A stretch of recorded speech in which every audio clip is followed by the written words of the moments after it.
नमस्कार दोस्तों, स्वागत है track to TM YouTube channel पर। इस वीडियो में हम देखने चल रहे हैं जुलाई 2025 का करंट अफेयर भाग 1, जिसमें हम 1 जुलाई से 10 जुलाई तक के सभी इंपॉर्टेंट करंट अफेयर्स को कवर करने वाले हैं। तो आइए देखते हैं सबसे पहले प्रधानमंत्री नरेंद्र मोदी की विदेशी यात्राएं। इस टाइम पीरियड में 2 से 9 जुलाई के बीच प्रधानमंत्री नरेंद्र मोदी ने टोटल 5 देशों का दौरा किया, जो अब तक के सबसे लंबे विदेशी दौरों में से एक है। प्रधानमंत्री मोदी की यात्राएं अफ्रीका, लैटिन अमेरिका और कैरिबियन देशों के साथ भारत के संबंधों को एक नई दिशा देने में सहायक रही। इन यात्राओं के दौरान भारत ने डिजिटल टेक्नोलॉजी, रक्षा, ऊर्जा और स्वास्थ्य के क्षेत्र में कई अहम समझौते किए हैं। तो आइए हम देखते हैं डेट वाइज। तो यात्रा के दौरान शामिल देशों में सबसे पहले प्रधानमंत्री नरेंद्र मोदी गए घाना। घाना में 30 वर्षों में पहली बार किसी भारतीय प्रधानमंत्री का दौरा था। घाना के साथ द्विपक्षीय संबंधों को कॉम्प्रिहेंसिव पार्टनरशिप में अपग्रेड किया गया। वहाँ के संसद को प्रधानमंत्री नरेंद्र मोदी ने संबोधित किया। वैक्सीन केंद्र पर चर्चा की गई, क्योंकि कोविड-19 के टाइम भारत ने उनको बहुत हेल्प की थी घाना को। प्रधानमंत्री नरेंद्र मोदी को घाना का सर्वोच्च नागरिक सम्मान officer of the order of the star of घाना से सम्मानित किया गया। और दोस्तों, घाना की राजधानी है एक्रा, इसको भी ध्यान रखिएगा। घाना के बाद प्रधानमंत्री गए त्रिनिदाद और टोबैगो में 3 और 4 जुलाई को। 1999 के बाद पहली द्विपक्षीय यात्रा रही। वहाँ के संसद में भाषण दिया। भारतीय मूल के लोगों के लिए छठी पीढ़ी का ओसीआई कार्ड देने की घोषणा की। ओसीआई का मतलब होता है ओवरसीज सिटीजन ऑफ इंडिया। प्रधानमंत्री मोदी को order of the Republic of Trinidad और टोबैगो से सम्मानित किया गया। और त्रिनिदाद और टोबैगो की राजधानी है पोर्ट ऑफ स्पेन। इसके बाद प्रधानमंत्री मोदी गए अर्जेंटीना 4 से 5 जुलाई को। 1967 के बाद की पहली यात्रा है किसी प्रधानमंत्री की। वहाँ के राष्ट्रपति जेबियर मिलेई से मुलाकात की। व्यापार, रक्षा और ऊर्जा में सहयोग पर चर्चा हुई। अर्जेंटीना द्वारा key to the city of Buenos Aires सम्मान से सम्मानित किया गया प्रधानमंत्री नरेंद्र मोदी को। अर्जेंटीना की राजधानी है ब्यूनस आयर्स। अर्जेंटीना के बाद अगले लैटिन अमेरिकी देश ब्राजील में गए प्रधानमंत्री नरेंद्र मोदी। वहाँ पे 17वां ब्रिक्स सम्मेलन में भाग लिया उन्होंने, जो कि ब्राजील के शहर रियो डी जेनेरियो में आयोजित किया गया इस बार। और इसकी प्रेसिडेंसी इस बार ब्राजील के पास रही। ब्राजील में एशियन भारत एफटीए, वैश्विक जलवायु और आर्थिक मुद्दों पर चर्चा हुई। ब्राजील में प्रधानमंत्री नरेंद्र मोदी को grand collar of the national order of the southern cross से सम्मानित किया गया। उसके बाद इस यात्रा के दौरान जो आखिरी कंट्री थी नमीबिया, वहाँ पर गए प्रधानमंत्री नरेंद्र मोदी 9 जुलाई को। 23 वर्षों बाद किसी भारतीय प्रधानमंत्री का दौरा था नमीबिया में। वहाँ के संसद को संबोधित किया प्रधानमंत्री नरेंद्र मोदी ने। स्वास्थ्य, डिजिटल भुगतान, यूपीआई और अच्छा सहयोग पर समझौते हुए। टोटल 6 समझौते हुए मेमोरेंडम ऑफ अंडरस्टैंडिंग हुई भारत और नमीबिया के बीच। प्रधानमंत्री नरेंद्र मोदी को नमीबिया के सर्वोच्च नागरिक सम्मान order of the most ancient बेलविथिया मिराबिलिस से सम्मानित किया गया। और इसी के साथ प्रधानमंत्री को टोटल 27 ग्लोबल ऑनर प्राप्त हो चुके हैं। इन 27 ग्लोबल ऑनर्स से रिलेटेड एक डेडिकेटेड वीडियो इस चैनल पर आपको मिल जाएगी। दोस्तों, नमीबिया की जो राजधानी है वो है आपका विंडहॉक। विंडहॉक। और ब्राज़ील की राजधानी है ब्रासिलिया। रियो डी जेनेरियो वहाँ का एक बड़ा शहर है, लेकिन ब्राज़ील की जो राजधानी है वो है ब्राज़ीलिया। ब्रासिलिया बोलते हैं इसको। तो इसी के साथ प्रधानमंत्री नरेंद्र मोदी की इस पीरियड में हुए विदेशी यात्राओं को हमने कवर कर लिया है। और इससे रिलेटेड कई सारे क्वेश्चंस इस सेशन में आपको मिलेंगे, जो कि अंतर्राष्ट्रीय अवार्ड एंड ऑनर और कई कैटेगरी में आपको मिलेंगे। तो चलिए बढ़ते हैं आगे और सॉल्व करते हैं क्वेश्चंस। भारत का पहला एशियन इंडिया क्रूज डायलॉग किस शहर में आयोजित किया गया? तो दोस्तों, भारत का पहला Asian India cruise dialogue Chennai में आयोजित किया गया, जिसमें एशियान देशों और तिमोर लेस्ते से 30 से अधिक प्रतिनिधियों ने भाग लिया।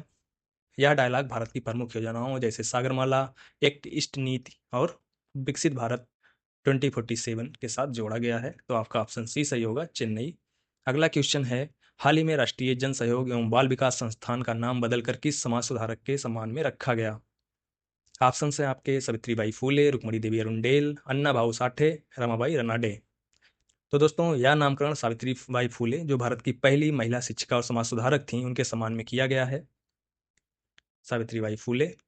महिला और बाल विकास मंत्रालय यानी कि ministry of women and child development ने NIPCCD इसका नाम बदलकर इसे सावित्रीबाई फूले राष्ट्रीय महिला एवं बाल विकास संस्थान कर दिया गया है। तो आपका ऑप्शन सही होगा ए, सावित्रीबाई फूले।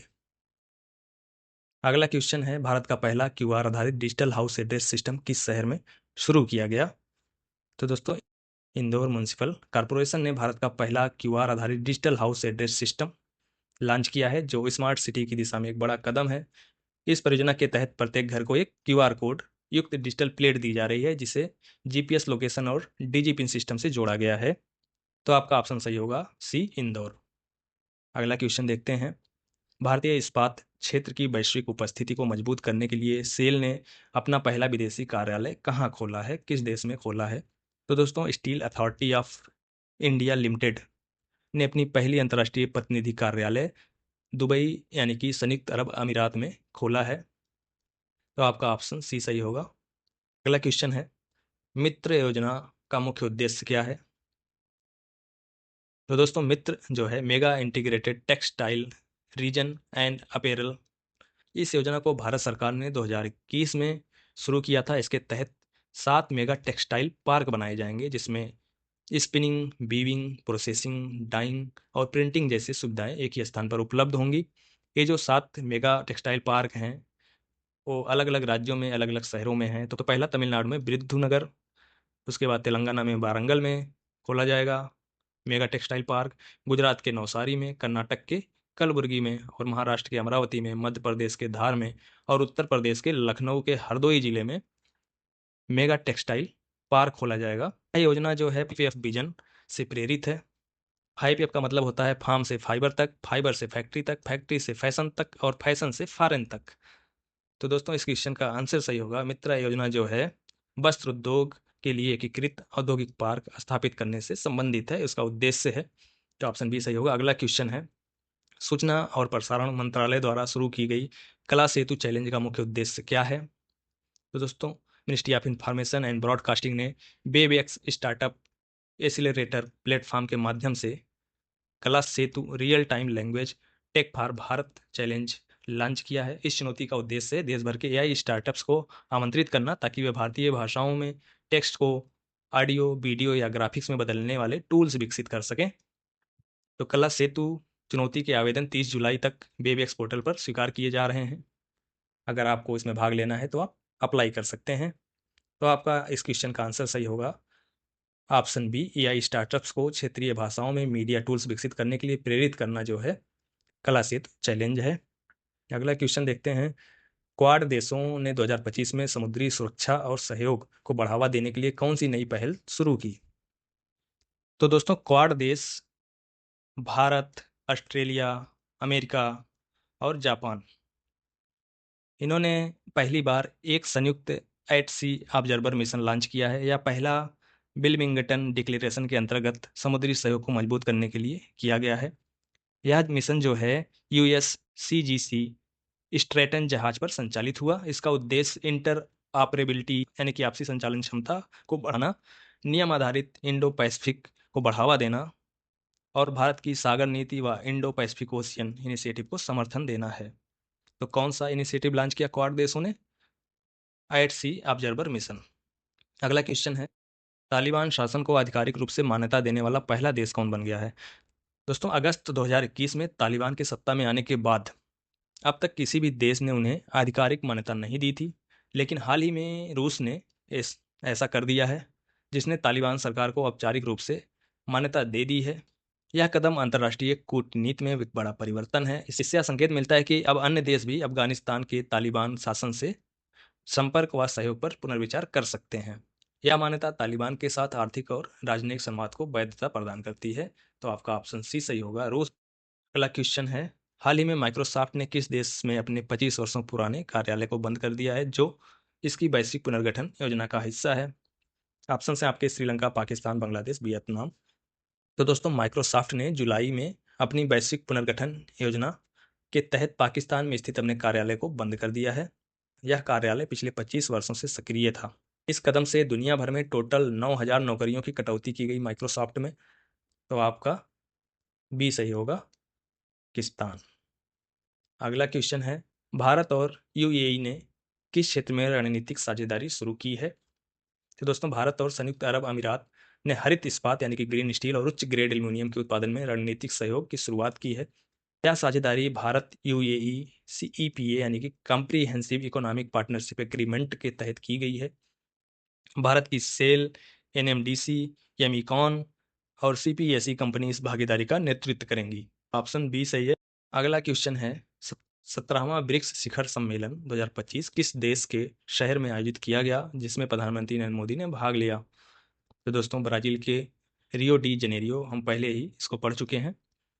वहाँ पर 17वां ब्रिक्स शिखर सम्मेलन आयोजित किया गया है, जिसमें प्रधानमंत्री नरेंद्र मोदी ने भाग लिया। ब्रिक्स के इस बार का जो थीम रहा वो रहा वैश्विक दक्षिण सहयोग को मजबूत करना, strengthening global south corporation.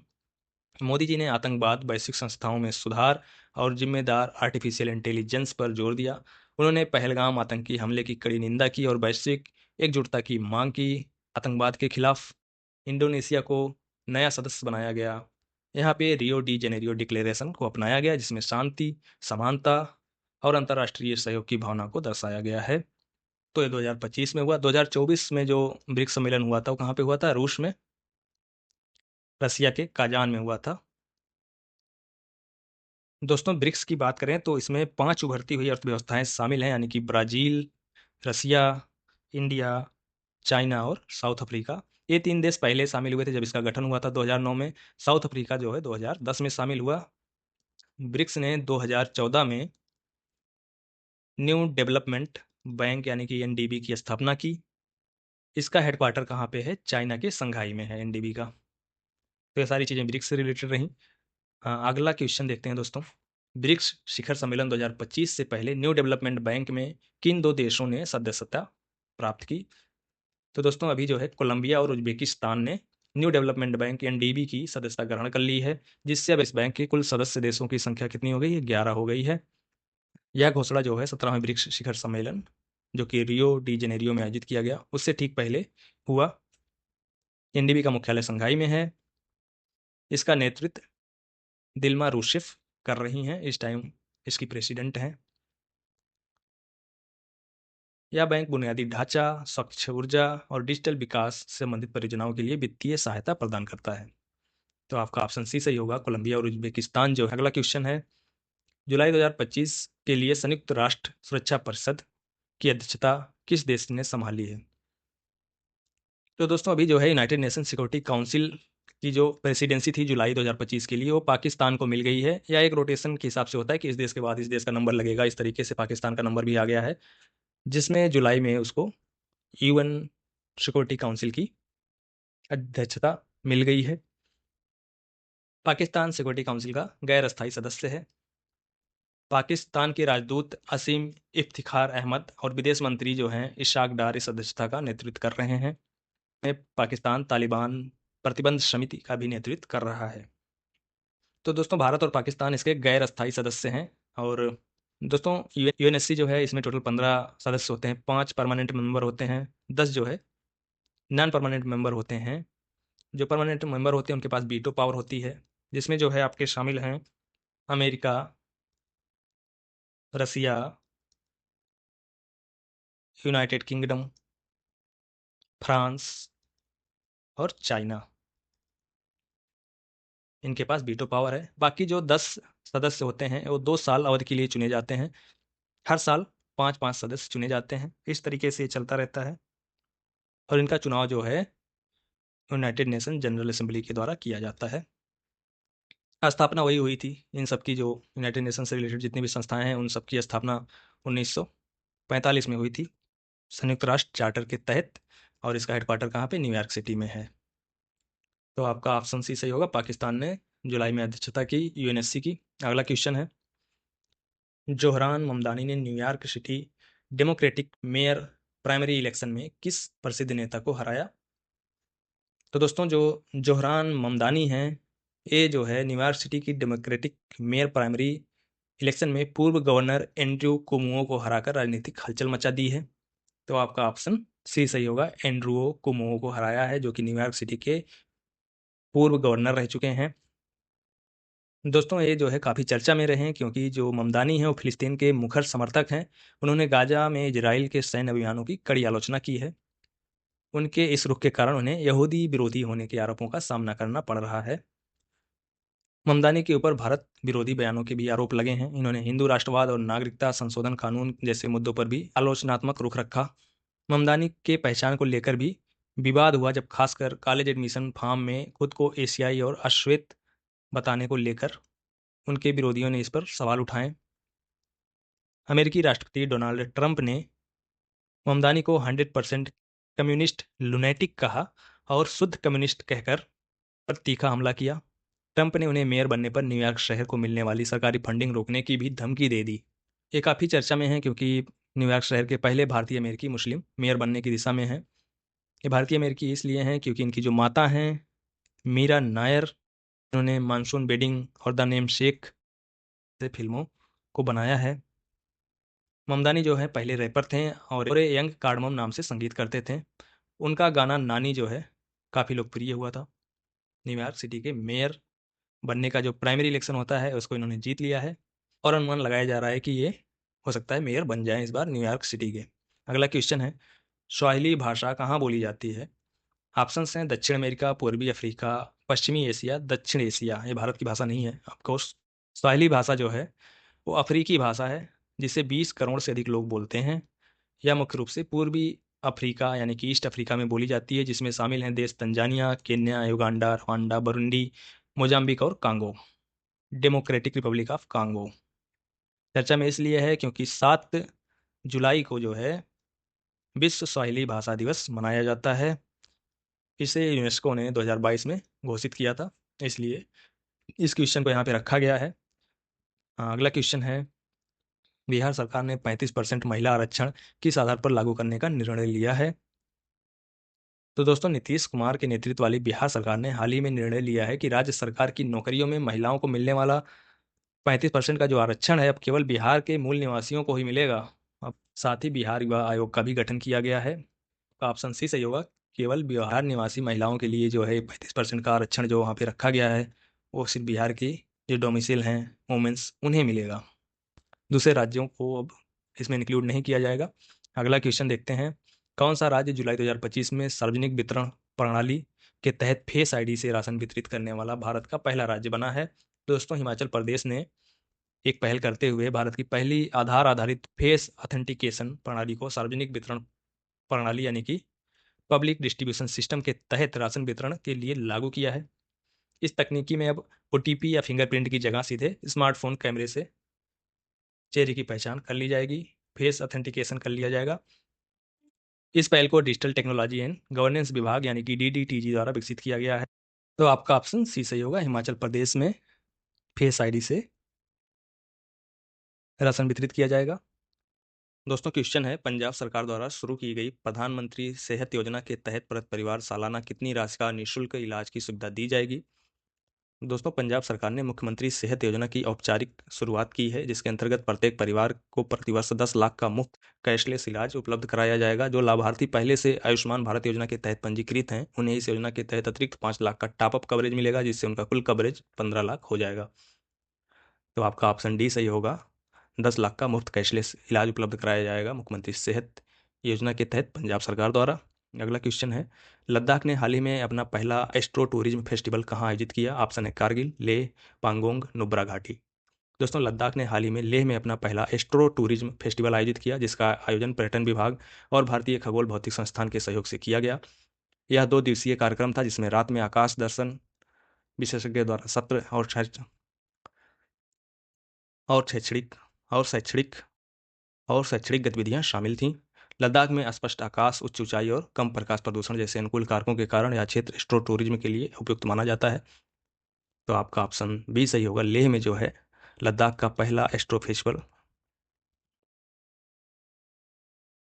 Festival आयोजित किया गया। अगला क्वेश्चन है, हाल ही में घोषित एशिया का सबसे बड़ा जंगल सफारी किस राज्य में बनाया जाएगा? ऑप्शन है मध्य प्रदेश, महाराष्ट्र, हरियाणा और उत्तर प्रदेश। दोस्तों, हरियाणा सरकार ने जुलाई में घोषणा की है कि जो अरावली पहाड़ी हैं उसमें एशिया का सबसे बड़ा जंगल सफारी बनाया जाएगा। यह लगभग 10,000 एकड़ क्षेत्र में फैला होगा, जिसका उद्देश्य वन्यजीव संरक्षण, ग्रीन टूरिज्म और रोजगार सृजन को बढ़ावा देना है। तो आपका ऑप्शन सी सही होगा, हरियाणा में बनाया जाएगा। अगला क्वेश्चन है, मुख्यमंत्री नीतीश कुमार द्वारा शुरू की गई मुख्यमंत्री प्रतिज्ञा योजना का उद्देश्य क्या है? तो दोस्तों, बिहार के मुख्यमंत्री की अध्यक्षता में हुई कैबिनेट बैठक में नई योजनाओं को मंजूरी मिली है, जिसमें शामिल योजनाओं में मुख्यमंत्री प्रतिज्ञा योजना, जिसमें इंटर्नशिप कर रहे युवाओं को 6,000 प्रतिमाह की सहायता प्रदान की जाएगी। कलाकार पेंशन योजना है, जिसमें 60 वर्ष से अधिक आयु के वरिष्ठ कलाकारों को 3,000 प्रतिमाह का पेंशन दिया जाएगा। पुनौरा धाम सीतामढ़ी के समग्र विकास हेतु 882 करोड़ रुपए की स्वीकृति दी गई है। बिहार फैक्ट्री नियमों में संशोधन कर महिलाओं को खतरनाक उद्योगों में कार्य की अनुमति दी गई है। तो आपका जो क्वेश्चन था, मुख्यमंत्री प्रतिज्ञा योजना जो है, इंटर्नशिप में सहायता प्रदान करना है युवाओं को, 6,000 प्रतिमाह की सहायता दिया जाएगा। ऑप्शन सी सही होगा। अगला क्वेश्चन है, हाल ही में बेंगलुरु सिटी यूनिवर्सिटी का नाम बदलकर किस पूर्व प्रधानमंत्री के नाम पर रखने का निर्णय लिया गया है? ऑप्शन हैं पीवी नरसिम्हा राव, एच डी देवगौड़ा, अटल बिहारी वाजपेयी और डॉक्टर मनमोहन सिंह। दोस्तों, कर्नाटक कैबिनेट ने बेंगलुरु सिटी यूनिवर्सिटी का नाम बदलकर पूर्व प्रधानमंत्री डॉक्टर मनमोहन सिंह के नाम पर रखने का फैसला लिया है। इस निर्णय का उद्देश्य बेंगलुरु के बुनियादी ढांचे के विकास में डॉक्टर मनमोहन सिंह के योगदान को सम्मान देना है। डॉक्टर मनमोहन सिंह के दूरदर्शी नेतृत्व में बेंगलुरु में बहुत सारे काम हुए थे, जैसे डॉक्टर सिंह ने बेंगलुरु मेट्रो का निर्माण करवाया, एलिवेटेड हाईवे का निर्माण कराया और केम्पेगौड़ा अंतर्राष्ट्रीय हवाई अड्डे जैसी परियोजनाओं की आधारशिला रखी या उसका उद्घाटन किया। तो वहाँ की जो इस टाइम की गवर्नमेंट है, कांग्रेस की गवर्नमेंट है कर्नाटक में, सिद्धारमैया वहाँ के मुख्यमंत्री हैं, तो उनके कैबिनेट ने ये डिसीजन लिया है कि जो बेंगलुरु सिटी यूनिवर्सिटी का नाम है वो डॉक्टर मनमोहन सिंह के नाम पर रखा जाएगा। ऑप्शन डी सही होगा। अगला क्वेश्चन देखते हैं, 4 जुलाई को राजस्थान सरकार ने ग्रामीण गरीबी कम करने के लिए कौन सी नई योजना शुरू की है? तो दोस्तों, राजस्थान सरकार ने पंडित दीनदयाल उपाध्याय गरीबी मुक्त गांव योजना शुरू की है, जिसका उद्देश्य ग्रामीण गरीबी को समाप्त करना है। इस योजना की शुरुआत 5,000 गाँव से हुई है। बीपीएल परिवारों को 1 लाख तक की सहायता दी जाएगी नौकरी या व्यापार शुरू करने के लिए। महिला स्वयं सहायता समूहों को 15,000 की प्रोत्साहन राशि दी जाएगी। जो परिवार गरीबी रेखा से ऊपर हैं उन्हें 21,000 का पुरस्कार और आत्मनिर्भर परिवार कार्ड भी दिया जाएगा। राजस्थान सरकार ने वहाँ पे इस टाइम पे बीजेपी की गवर्नमेंट है, इसलिए योजना का नाम जो है पंडित दीनदयाल उपाध्याय गरीबी मुक्त गांव योजना है। अगला क्वेश्चन देखते हैं, हाल ही में कौन सी कंपनी दुनिया की सबसे बड़ी फिक्स्ड वायरलेस एक्सेस यानी कि FWA प्रदाता बन गई है? दोस्तों, रिलायंस जियो अब दुनिया की सबसे बड़ी फिक्स्ड वायरलेस एक्सेस प्रदाता बन गई है। इसने टी मोबाइल को पीछे छोड़ दिया है। जियो ने उपलब्धि सितंबर 2023 में लॉन्च किए गए अपनी किफायती जियो एयर फाइबर ब्रॉडबैंड और तेज 5G एक्सपेंशन के माध्यम से हासिल की है। तो आपका ऑप्शन डी सही होगा, जियो। अगला क्वेश्चन है, किस विदेशी ट्रेडिंग फर्म को सेबी ने बाजार में हेराफेरी और अवैध लाभ के आरोप में भारतीय प्रतिभूति बाजार में प्रतिबंधित कर दिया है? तो दोस्तों, जेन स्ट्रीट जो अमेरिका की एक प्रमुख क्वांटिटेटिव ट्रेडिंग कंपनी है, इसको भारतीय प्रतिभूति और विनिमय बोर्ड सेबी ने भारतीय शेयर बाजार में व्यापार करने से प्रतिबंधित कर दिया है। सेबी के जांच में सामने आया कि जेन स्ट्रीट ने बाजार में हेरा फेरी करके 4,841 करोड़ रुपए की अवैध लाभ कमाया। इसके चलते सेबी ने न केवल उस पर प्रतिबंध लगाया बल्कि इस पूरी राशि जो है वो जब्त भी कर ली है। अगला क्वेश्चन है, 4 ट्रिलियन बाजार पूंजी तक पहुंचने वाली दुनिया की पहली सार्वजनिक कंपनी कौन बनी है? ऑप्शन हैं माइक्रोसॉफ्ट, एप्पल, एनवीडिया और अमेजन। दोस्तों, एनवीडिया दुनिया की पहली सार्वजनिक रूप से सूचीबद्ध कंपनी बन गई है, जिसकी बाजार पूंजी जो है $4 ट्रिलियन तक पहुंच गई है। यह सफलता अक्टूबर 2022 से 1350% की स्टॉक वृद्धि के कारण संभव हुई है। एनवीडिया के पास इस टाइम पे S&P 500 इंडेक्स में सबसे बड़ी हिस्सेदारी है, जो इसके शेयर बाजार में बढ़ते प्रभुत्व को दर्शाता है। माइक्रोसॉफ्ट, एप्पल और अमेजन ये सारी कंपनियां इसके पीछे पीछे हैं। तो आपका ऑप्शन सी सही होगा, एनवीडिया। अगला क्वेश्चन है, किस देश को विश्व बैंक द्वारा 2025 में दुनिया के चौथे सबसे समान देश के रूप में स्थान दिया गया है? ऑप्शन है चीन, भारत, अमेरिका और जापान। दोस्तों, विश्व बैंक द्वारा जारी एक रिपोर्ट के अनुसार भारत को 2025 में दुनिया का चौथा सबसे समान देश घोषित किया गया है। समान का मतलब है कि जो आय है वो समान रूप से वितरित है किसी देश में या समाज में। इस रिपोर्ट में भारत का गिनी इंडेक्स 25.5 रिकॉर्ड किया गया है, जो आय में समानता को दर्शाता है। जितना कम गिनी इंडेक्स होता है उतनी अधिक समानता होती है। इस रिपोर्ट के अनुसार 2011 में 16.2% चरम गरीबी से गिरकर 2023 में जो गरीबी है वो 2.3% रह गई है। से लगभग 171 मिलियन लोग यानी कि 17 करोड़ लोग गरीबी से बाहर निकले हैं, ऐसा इस रिपोर्ट में बताया गया है। तो आपका ऑप्शन सही होगा, बी। दोस्तों, यहाँ पे एक टर्म आया है गिनी इंडेक्स, जिसे गिनी कोफिशिएंट भी बोलते हैं। गिनी कोफिशिएंट जो होता है वह जो है आय या संपत्ति की असमानता को मापने का एक सांख्यिकी मापदंड है। यह बताता है कि किसी देश या समाज में आय कितनी समान या असमान रूप से वितरित है। दोस्तों, गिनी गुणांक जो है लारेंज कर्व पे आधारित होता है, लारेंज वक्र पे आधारित होता है। आप इसके बारे में जरूर सुने होंगे। यह आबादी के आय वितरण को ग्राफ फॉर्म में दिखाता है। लारेंज वक्र के एक्स एक्सिस पर जनसंख्या का संचयी प्रतिशत दिखाया जाता है 0% से 100% तक, यानी कि जैसे सबसे गरीब यहाँ पे और सबसे अमीर इधर साइड तक। और जो वाई एक्सिस होती है, इस पर जो है आय और संपत्ति का जो है संचयी प्रतिशत दिखाया जाता है। तो इस हिसाब से यदि सभी को बराबर आय मिले, जितने भी लोग हैं देश में, तो लारेंज वक्र एक सीधी रेखा होगी, यानी कि ये 45 डिग्री वाली लाइन होगी। लेकिन हम सभी को पता है कि बहुत ही असमानता है समाज में आय को लेकर, इसलिए लारेंज वक्र जो होता है हमेशा नीचे की तरफ झुका रहता है। जितना ज़्यादा झुकेगा असमानता उतनी ज़्यादा होगी। अब जो है जो गिनी कोफिशिएंट होता है, इसमें से हम निकालते हैं a/a+b जो होता है उसको गिनी गुणांक बोला जाता है। ये जो होता है समांता रेखा और लारेंज वक्र के बीच का क्षेत्रफल होता है, और बी जो होता है वो लारेंज वक्र क्षैतिज अक्ष के बीच का क्षेत्रफल है वह होता है। तो इससे स्पष्ट है कि गिनी कोफिशिएंट जितना कम होगा, आय की समानता उतनी ज़्यादा होगी किसी समाज में, किसी देश में। क्योंकि एक कर्व अगर ऊपर जाएगा तो बी की वैल्यू बढ़ेगी, तो a+b की वैल्यू बढ़ेगी, और a की वैल्यू कम होगी तो गिनी गुणांक की वैल्यू कम हो जाएगी। तो अभी जो है गिनी इंडेक्स जो इंडिया का दर्ज किया गया है वो विश्व बैंक द्वारा 25.5 दर्ज किया गया है। पहले यह 30 के आसपास था, तो अभी घट गया है। जो स्कैंडिनेवियन देश हैं जैसे नॉर्वे, स्वीडन, इन सब का गिनी सबसे कम होता है, मतलब कि वहाँ पे सबसे कम असमानता है आय में। तो दोस्तों गिनी गुणांक और लारेंज वक्र से अक्सर क्वेश्चंस पूछ लिए जाते हैं इस वाले सेक्शन में, बैंकिंग और इकोनॉमिक्स वाले में। चलिए अगला क्वेश्चन देखते हैं। जुलाई 2025 तक कितनी राशि के 2000 के नोट अभी भी प्रचलन सर्कुलेशन में हैं, जैसा कि आरबीआई ने बताया। तो दोस्तों भारतीय रिजर्व बैंक आरबीआई ने जुलाई में जानकारी दी कि 2000 के नोटों में अभी 6099 करोड़ मूल्य के नोट अभी भी प्रचलन में हैं, सर्कुलेशन में हैं। हालांकि इन नोटों को 19 मई 2023 को वापस लेने की घोषणा कर दी गई थी। मूल रूप से 3.5 लाख करोड़ मूल्य के नोटों में से अभी 98.29% वापस आ चुके हैं। जो अभी 1.71% नोट हैं, 6099 करोड़ मूल्य के नोट, वो वापस नहीं लौटे हैं, प्रचलन में हैं। लेकिन शेष नोट अभी भी आरबीआई के कार्यालयों या डाकघरों के माध्यम से जमा या भेजे जा सकते हैं। 2000 का नोट अभी भी वैध है, यानी कि लीगल टेंडर है, लेकिन धीरे धीरे प्रचलन से हटाया जा रहा है। तो आपका ऑप्शन सी सही होगा। 6099 करोड़ रुपए अभी भी सर्कुलेशन में है 2000 के नोटों के जरिए। अगला क्वेश्चन है, यूपीआई को अपनाने वाला पहला कैरिबियाई देश कौन बना है। देखिए दोस्तों, त्रिनिदाद और टोबैगो यूपीआई यानी कि यूनिफाइड पेमेंट इंटरफेस को अपनाने वाला पहला कैरिबियाई देश बन गया है और 8वां देश बन गया है। यह घोषणा प्रधानमंत्री नरेंद्र मोदी की यात्रा के दौरान की गई। इस सुविधा के तहत भारतीय यात्री यूपीआई समर्थित ऐप्स का उपयोग करके स्थानीय दुकानों पर क्यूआर कोड स्कैन कर रुपए में भुगतान कर सकते हैं। यूपीआई स्वीकार करने वाले अन्य 7 देश जो हैं वो है यूनाइटेड अरब अमीरात, सिंगापुर, फ्रांस, भूटान, नेपाल, श्रीलंका और मॉरिशस।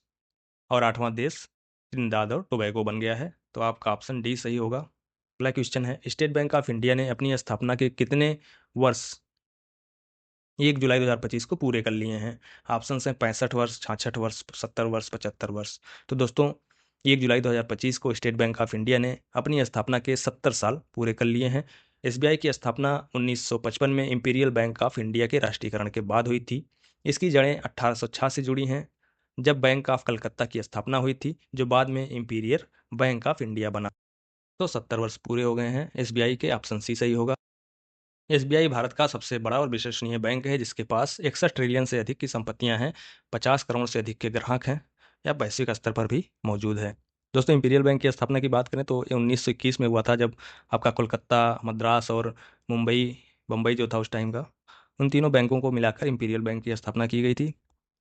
अगला क्वेश्चन देखते हैं, आईएनएस उदयगिरी को भारतीय नौसेना में कब शामिल किया गया। तो दोस्तों जो आईएनएस उदयगिरी है, जो प्रोजेक्ट 17A के तहत निर्मित किया गया है, इसे 1 जुलाई 2025 को भारतीय नौसेना में शामिल कर लिया गया है। यह युद्धपोत केवल 37 महीनों में पूरा कर लिया गया है, जो एक रिकॉर्ड समय है 3 साल का। इसका स्टील्थ डिजाइन इसे रडार से बचने में मदद करता है। उदयगिरी नाम जो है माउंटेन रेंज के नाम पर रखा गया है, जो आंध्र प्रदेश स्टेट में है। यह एक शिवालिक क्लास का फ्रिगेट है, युद्धपोत है, जिसकी लंबाई 142 मीटर है, और इसका डिस्प्लेसमेंट है जो है पानी में वो है 6200 टन का। तो आपका ऑप्शन सी सही होगा। 1 जुलाई 2025 को आईएनएस उदयगिरी को भारतीय नौसेना में शामिल किया गया। अगला क्वेश्चन देखते हैं, भारत और जापान के तटरक्षक बलों ने हाल ही में चेन्नई में किस समुद्री अभ्यास की शुरुआत की। दोस्तों एक यात्रा के दौरान जिसका नाम है ग्लोबल ओशियन वॉयज ट्रेनिंग, इसमें जापानी तटरक्षक पोत JCGS इटसुकुशिमा चेन्नई बंदरगाह पहुंचा। इस यात्रा के दौरान भारत और जापान के बीच 6 दिवसीय संयुक्त सैन्य अभ्यास किया जा रहा है, जिसमें संयुक्त प्रशिक्षण, आधिकारिक बैठकें और एक समुद्री अभ्यास जामाता शामिल है। तो यहीं से क्वेश्चन था आपका, ऑप्शन डी सही हो जाएगा। यह यात्रा भारत जापान समुद्री साझेदारी मैरीटाइम पार्टनरशिप को मजबूत करती है और सागर यानी कि security and growth for all in the region तथा इंडो पैसिफिक ओशियंस इनिशिएटिव जैसे क्षेत्रीय उद्देश्यों का समर्थन करती है। दोस्तों, भारत और जापान के बीच और भी संयुक्त सैन्य अभ्यास होते रहते हैं, जैसे आपका धर्म गार्जियन है, जिमेक्स है। ये भी भारत और जापान के बीच का युद्ध अभ्यास है। नौसेना, ये आपका आर्मी का है, थल सेना का। धर्म गार्जियन नौसेना का है, जिमेक्स। और एक जो बहुराष्ट्रीय सैन्य अभ्यास है मालाबार, इसमें भी जापान और भारत भाग लेते हैं।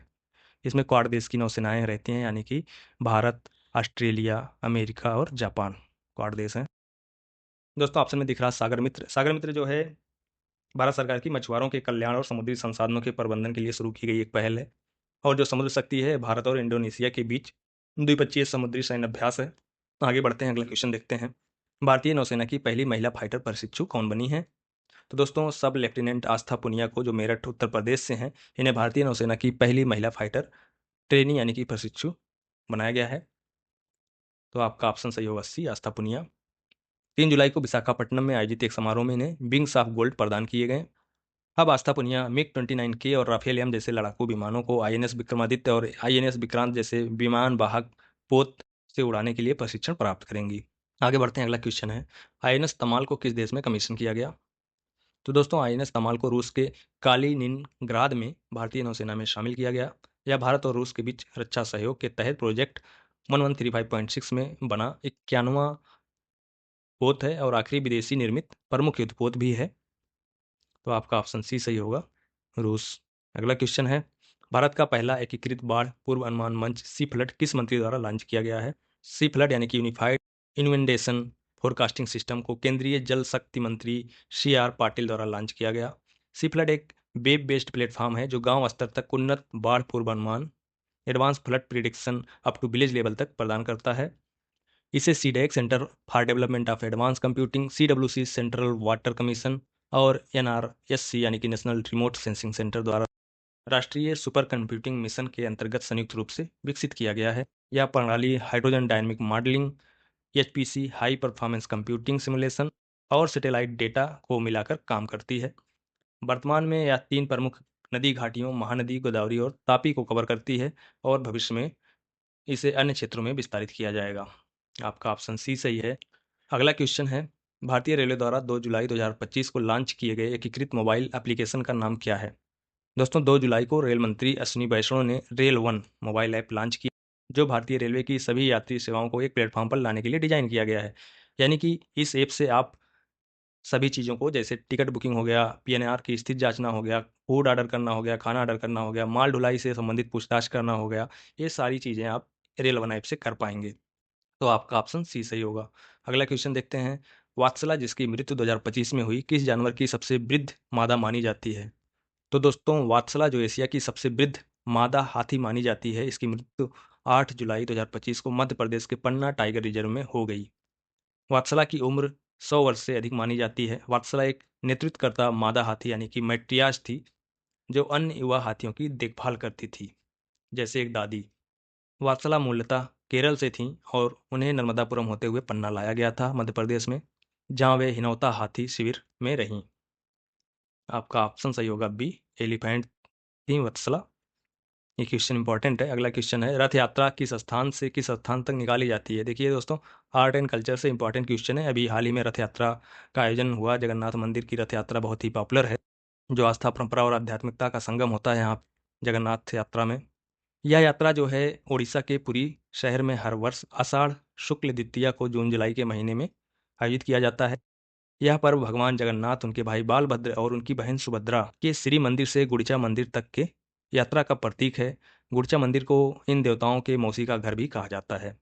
पौराणिक कथाओं में बताया गया है या मान्यता है कि भगवान श्री कृष्ण ने ब्रजवासियों से वादा किया था कि वे हर वर्ष उनसे मिलने आएंगे। यह रथ यात्रा उसी वचन की स्मृति में मनाया जाता है, आयोजित किया जाता है।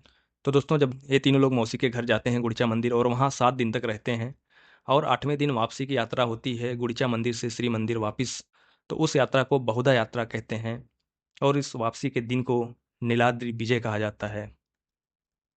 नीलाद्रि विजय कहा जाता है। दोस्तों इसमें तीनों देवताओं के अपने-अपने रथ होते हैं, 3 रथ होते हैं टोटल, तीनों की अपनी-अपनी विशेषताएँ हैं।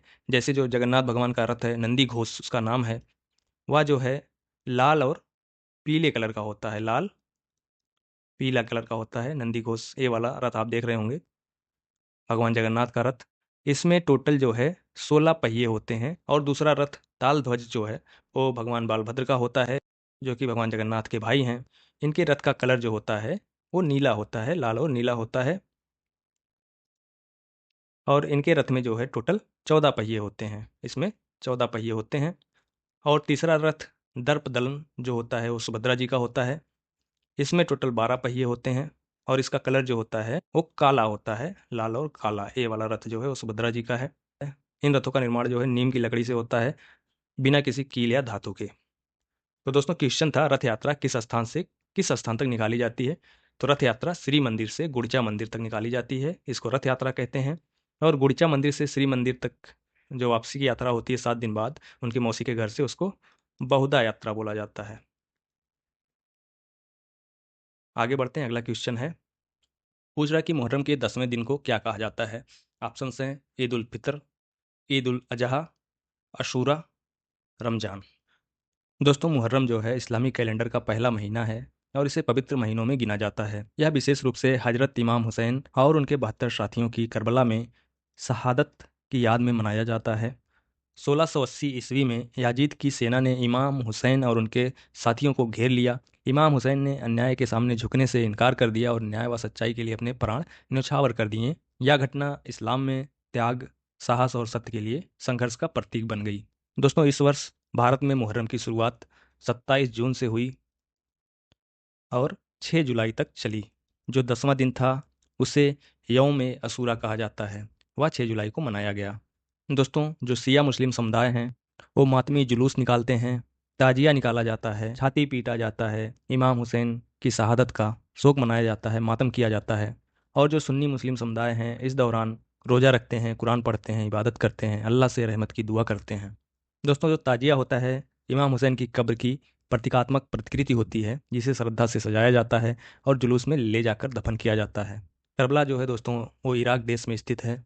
दोस्तों मुहर्रम कोई उत्सव नहीं है, यह एक शोक का पर्व है, तो हमें जो है हैप्पी मुहर्रम नहीं लिखना चाहिए किसी भी दोस्त को अपने, ये बात ध्यान रखनी चाहिए। तो इस क्वेश्चन का जो आंसर सही होगा कि मुहर्रम के महीने के 10वें दिन को क्या कहा जाता है, ऑप्शन सी सही होगा, यौम अशूरा कहा जाता है 10वें दिन को। अगला क्वेश्चन है दोस्तों, शाकंभरी उत्सव 2025 किस मंदिर में शुरू हुआ है? शाकंभरी उत्सव की शुरुआत 7 जुलाई को विजयवाड़ा के इंद्रकिलाद्री पहाड़ी पर स्थित कनक दुर्गा मंदिर में हुई। यह उत्सव प्रकृति, उपजाऊपन और अच्छी वर्षा व फसलों के लिए प्रार्थना के रूप में मनाया जाता है। तो आपका ऑप्शन बी सही होगा, कनक दुर्गा मंदिर विजयवाड़ा में शाकंभरी उत्सव का आयोजन किया गया, वहाँ पे शुरू किया गया। अगला क्वेश्चन है, हुरुन यूनिकॉर्न इंडेक्स 2025 में भारत किस स्थान पर है? दोस्तों हुरुन ग्लोबल यूनिकॉर्न इंडेक्स में भारत जो है तीसरे स्थान पर है। भारत के ऊपर अमेरिका और चीन है।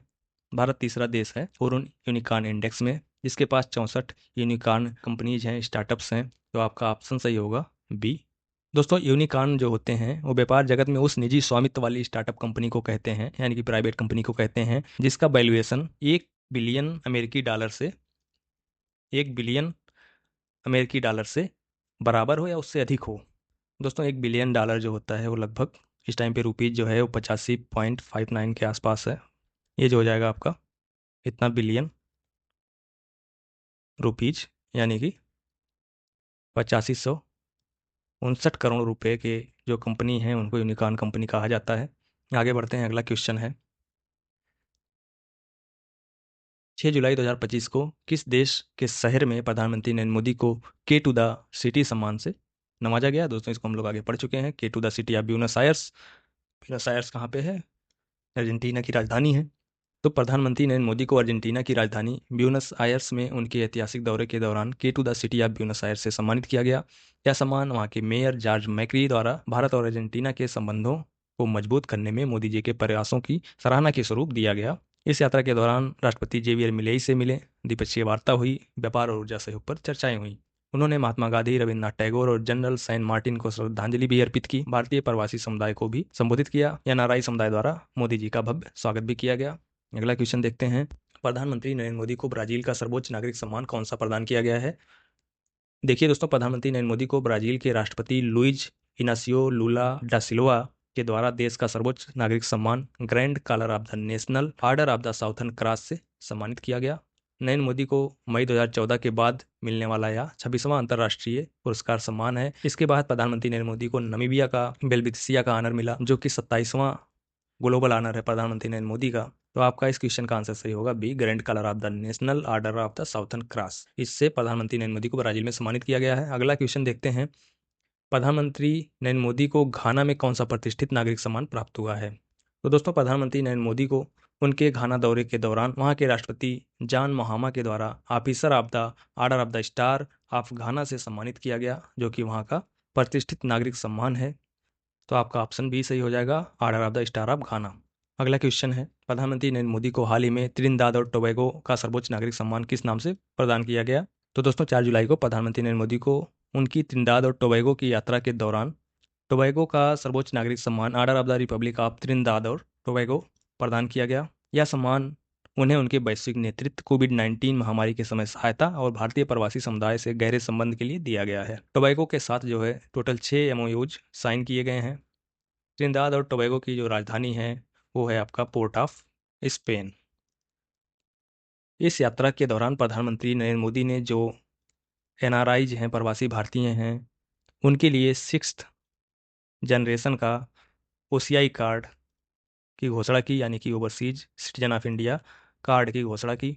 तो इस क्वेश्चन का आंसर आपका सही हो जाएगा बी।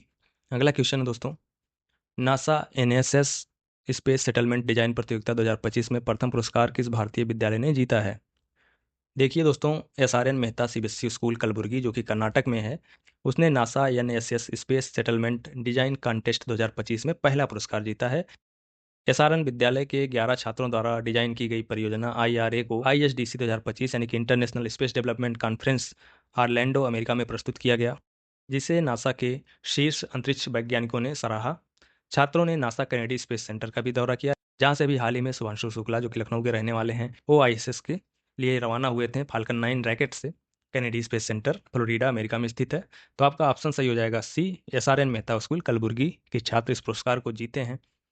अगला क्वेश्चन है, जुलाई 2025 को घोषित Hollywood walk of fame star पाने वाली पहली भारतीय अभिनेत्री कौन बनी है? दोस्तों, जुलाई में हॉलीवुड में आयोजित प्रेस कॉन्फ्रेंस में यह घोषणा की गई कि दीपिका पादुकोण को हॉलीवुड वॉक ऑफ फेम की क्लास 2026 में वॉक ऑफ फेम स्टार से सम्मानित किया जाएगा, जिससे वे यह उपलब्धि हासिल करने वाली पहली भारतीय अभिनेत्री बन गई हैं। तो आपका ऑप्शन सही होगा बी, दीपिका पादुकोण। अगला क्वेश्चन है, हाल ही में सेबी के कार्यकारी निदेशक एग्जीक्यूटिव डायरेक्टर के रूप में किसे नियुक्त किया गया है? तो दोस्तों, अभी जो है सुनील कदम को हाल ही में भारतीय प्रतिभूति और विनिमय बोर्ड यानी कि सेबी में कार्यकारी निदेशक एग्जीक्यूटिव डायरेक्टर के रूप में नियुक्त किया गया है। दोस्तों, सेबी यानी कि securities and exchange board of India Bharat का प्रमुख नियामक निकाय है, यानी कि रेगुलेटरी बॉडी है, जो शेयर बाजार और वित्तीय लेन देन की निगरानी करता है। इसका मुख्यालय मुंबई में है। इसकी स्थापना 12 अप्रैल 1988 को की गई थी भारत सरकार के एक प्रस्ताव द्वारा, लेकिन इसको 30 जनवरी 1992 को सेबी एक्ट 1992 के तहत वैधानिक दर्जा मिला, स्टेचुरी बॉडी का दर्जा मिला। इसके 11वें जो करंट सेबी चेयर पर्सन हैं वो हैं तुहिनकांत पांडे। इसको ध्यान रखिएगा, ये ज़्यादा इंपॉर्टेंट है सुनील कदम से।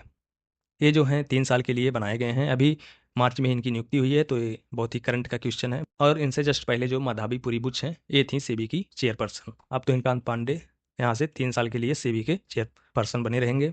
आगे बढ़ते हैं दोस्तों, अगला क्वेश्चन देखते हैं, आईसीसी ने जुलाई 2025 में अपने नए सीईओ के रूप में किसे नियुक्त किया है? देखिए दोस्तों, संजय गुप्ता को अंतर्राष्ट्रीय क्रिकेट परिषद का नया सीईओ नियुक्त किया गया है। उन्होंने जियोफ एलारडाइस का स्थान लिया है। संजय गुप्ता इससे पहले स्टार इंडिया और जियो स्टार में बड़े खेल प्रसारण का नेतृत्व कर चुके हैं। आईसीसी अध्यक्ष प्रेसिडेंट जो है आईसीसी के जैसा, उन्होंने उनके नेतृत्व की सराहना करते हुए कहा कि यह क्रिकेट को 2028 का जो ओलंपिक है लॉस एंजलिस में होने वाला, उसमें शामिल होने जैसे बड़े क्षणों में मार्गदर्शन करेंगे। तो आपका ऑप्शन सी सही है, संजय गुप्ता। अगला क्वेश्चन देखते हैं, केशवन रामचंद्रन को आरबीआई में किस पद पर नियुक्त किया गया है? दोस्तों जुलाई में केशवन रामचंद्रन को भारतीय रिजर्व बैंक आरबीआई के कार्यकारी निदेशक एग्जीक्यूटिव डायरेक्टर के रूप में नियुक्त किया गया है। आपका ऑप्शन सी सही होगा, एग्जीक्यूटिव डायरेक्टर केशवन रामचंद्रन। दोस्तों रिजर्व बैंक ऑफ इंडिया, इसका हेडक्वार्टर मुंबई में है। रिजर्व बैंक ऑफ इंडिया की स्थापना हुई 1 अप्रैल 1935 में। आरबीआई एक्ट 1934 के तहत इसकी स्थापना की गई थी। इस टाइम पे जो आरबीआई के गवर्नर हैं वो हैं आपके संजय मल्होत्रा। संजय मल्होत्रा गवर्नर हैं करंट। अगला क्वेश्चन देखते हैं दोस्तों, बीएमडब्ल्यू इंडिया के नए सीईओ और प्रेसिडेंट के रूप में किसे नियुक्त किया गया है? देखिए दोस्तों, हरदीप सिंह बरार को बीएमडब्ल्यू ग्रुप इंडिया का नया प्रेसिडेंट और सीईओ नियुक्त किया गया है। इनका कार्यकाल सितंबर से स्टार्ट हो जाएगा, तो आपका ऑप्शन सी सही होगा। हरदीप सिंह बरार बीएमडब्ल्यू इंडिया के सीईओ नियुक्त किए गए हैं। इनसे पहले विक्रम परवात हैं जो अब बीएमडब्ल्यू ऑस्ट्रेलिया और न्यूजीलैंड का कमान संभालेंगे। बीएमडब्ल्यू की स्थापना इंडिया में 2007 में हुई थी। यह गुरुग्राम से संचालित होती है और पूरे भारत में इसका मजबूत डीलर नेटवर्क भी है। दोस्तों बीएमडब्ल्यू का मतलब होता है बवेरियन मोटर वर्क्स, या जर्मनी की कंपनी है। यह प्रसिद्ध लग्जरी वाहन निर्माता कंपनियों में से एक है। बीएमडब्ल्यू ग्रुप में आपके जो हैं मिनी और रॉयल्स जैसे ब्रांड भी शामिल हैं। आगे बढ़ते हैं, अगला क्वेश्चन है, 6 जुलाई 2025 को सिल्वर स्टोन में आयोजित ब्रिटिश ग्रांड प्री कौन जीता? तो दोस्तों लैंडो नॉरिस जो हैं वो ब्रिटिश ग्रांड प्रिक्स को सिल्वर स्टोन ट्रैक पर बरसात से भरे हालातों में जीत लिया है। आस्कर पियास्त्री जो हैं 10 सेकंड की पेनाल्टी मिली, जिससे नॉरिस को लीड करने का मौका मिल गया। बारिश के कारण कई नए ड्राइवरों की गाड़ियां भी दुर्घटनाग्रस्त हो गई हैं। काफ़ी चर्चा में रहा, तो आपका ऑप्शन सही होगा लैंडो नॉरिस। अगला क्वेश्चन है, 6 जुलाई 2025 को भारत ने किस मैदान पर इंग्लैंड को हराकर टेस्ट क्रिकेट में ऐतिहासिक जीत दर्ज की है? तो दोस्तों अभी जो है एजबेस्टन मैदान पर इंग्लैंड को भारत ने 336 रनों से हराकर टेस्ट क्रिकेट में अपनी सबसे बड़ी विदेशी ओवरसीज जीत दर्ज की है। और इस मैदान पर, एजबेस्टन मैदान पर पहली बार भारत जो है इंग्लैंड को टेस्ट क्रिकेट में हरा पाया है। इस मैच में आकाशदीप ने दोनों पारियों में 10 विकेट लेकर इंग्लैंड में किसी भी भारतीय गेंदबाज का सर्वश्रेष्ठ प्रदर्शन किया है। दोस्तों यह टेस्ट श्रृंखला जो है भारत और इंग्लैंड के बीच एंडरसन और तेंदुलकर ट्रॉफी के नाम से खेला जा रहा है, जिसमें 5 मैच होने हैं टोटल, जिसमें से 2 मैच खेल लिए जा चुके हैं। एक एक मैच दोनों टीम जीतकर बराबर पे पहुंच गई हैं। आगे 3 मैच और होने जो अगले करंट अफेयर्स में आपको मिल जाएगा। आगे बढ़ते हैं, अगला क्वेश्चन है, वर्ल्ड बॉक्सिंग कप में भारत ने कुल कितने पदक जीते हैं? देखिए दोस्तों, वर्ल्ड बॉक्सिंग कप 2025 जो अस्ताना कजाकिस्तान में हुआ, उसमें भारत ने अब तक सर्वश्रेष्ठ प्रदर्शन करते हुए कुल 11 पदक जीते हैं, जिसमें 3 स्वर्ण है, 5 रजत है और 3 कांस्य पदक हैं। स्वर्ण जीतने वाले बॉक्सर रहे हैं साक्षी, जैस्मिन और नूपुर, तो आपका ऑप्शन सी सही होगा। दोस्तों ये जो वर्ल्ड बॉक्सिंग कप है ये 3 पार्ट में आयोजित हो रहा है। जो दूसरा पार्ट था वो कजाकिस्तान में हो रहा है। पहला पार्ट हो गया था आपका ब्राज़ील में, और जो तीसरा पार्ट होगा, जो फाइनल होगा इसका, वो नई दिल्ली में आयोजित किया जाएगा नवंबर के महीने में, नवंबर 2025 में। आगे बढ़ते हैं, अगला क्वेश्चन है, super United rapid and blitz शतरंज 2025 टूर्नामेंट किसने जीता? देखिए दोस्तों, मैग्नस कार्लसन ने super United rapid and blitz शतरंज टूर्नामेंट 2025 को जीत लिया है। यह टूर्नामेंट जाग्रेब क्रोएशिया में आयोजित किया गया। बेस्लिसो को दूसरा स्थान प्राप्त हुआ और भारत के डी गुकेश तीसरे स्थान पर रहे, तो आपका ऑप्शन सी सही होगा। इससे पहले जो नॉर्वे चेस चैंपियन हुआ था उसको भी मैग्नस कार्लसन ने ही जीता है। मैग्नस कार्लसन नॉर्वे के ही रहने वाले हैं। आगे बढ़ते हैं दोस्तों, अगला क्वेश्चन है, विश्व ग्रामीण विकास दिवस वर्ल्ड रूरल डेवलपमेंट डे पहली बार कब मनाया गया? तो दोस्तों इंपॉर्टेंट क्वेश्चन है, विश्व ग्रामीण विकास दिवस पहली बार संयुक्त राष्ट्र द्वारा 6 जुलाई 2025 को मनाया गया है। यह दिन ग्रामीण सशक्तिकरण, बेहतर इंफ्रास्ट्रक्चर और डिजिटल एवं वित्तीय समावेशन को बढ़ावा देता है। यह प्रयास सतत विकास लक्ष्यों, सस्टेनेबल डेवलपमेंट गोल्स को 2030 तक प्राप्त करने के बड़े मिशन का हिस्सा है, ताकि दुनिया में सबसे दूरस्थ गांव तक विकास पहुंच सके और कोई भी पीछे ना रह जाए। लीव नो वन बिहाइंड की थीम पर आधारित है। आपका ऑप्शन बी सही होगा। 6 जुलाई 2025 को मनाया गया वर्ल्ड रूरल डेवलपमेंट डे। अगला क्वेश्चन है, जीएसटी दिवस 1 जुलाई को मनाया गया। इस प्रणाली को भारत में कब लागू किया गया था? जीएसटी दिवस हर साल 1 जुलाई को मनाया जाता है, क्योंकि 1 जुलाई 2017 में भारत में जीएसटी प्रणाली लागू की गई थी।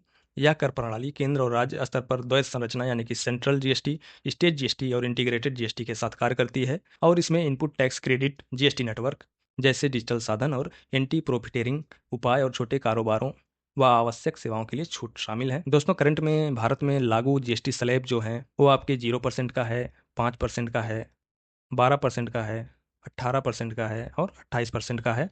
इन्हें जो है अलग अलग वस्तुओं और सेवाओं के लिए कैटेगराइज किया गया अलग अलग टाइप से। इन स्लैब्स के अलावा 0.25% का जीएसटी जो है मोटे और कीमती पत्थरों के लिए है, और 3% का जो है जीएसटी लगता है आपका सोने पर यानी कि गोल्ड पर। इसके अलावा कुछ वस्तुओं पर 28% के साथ साथ सेस कर भी लगाया जाता है, खासकर लग्जरी और सिन गुड्स पर। तो आपका ऑप्शन सही हो जाएगा। जीएसटी दिवस मनाया जाता है 1 जुलाई को। इसकी शुरुआत हुई थी 1 जुलाई 2017 को। दोस्तों 1 जुलाई को एक और दिवस मनाया जाता है, नेशनल चार्टर्ड अकाउंटेंट डे। इसी दिन जो है भारतीय चार्टर्ड अकाउंटेंट इंस्टीट्यूट की स्थापना हुई थी। तो इस उपलक्ष्य में 1 जुलाई को नेशनल सीए डे भी मनाया जाता है। तो दोस्तों इसी के साथ जो है 1 जुलाई से 10 जुलाई तक के सारे इंपॉर्टेंट करंट अफेयर्स कवर हो चुके हैं। वीडियो देखने के लिए बहुत बहुत धन्यवाद। वीडियो को लाइक कीजिए, दोस्तों के साथ शेयर कीजिए। जो भी दोस्त आपके या जानने वाले गवर्नमेंट एग्जाम की तैयारी कर रहे हैं उनके लिए आप वीडियो बहुत ही यूजफुल है। बहुत ही कॉम्पैक्ट और अच्छे तरीके से करंट अफेयर यहाँ पे दिया जा रहा है। ट्रैक टू टीरियम चैनल को सब्सक्राइब जरूर कर लें।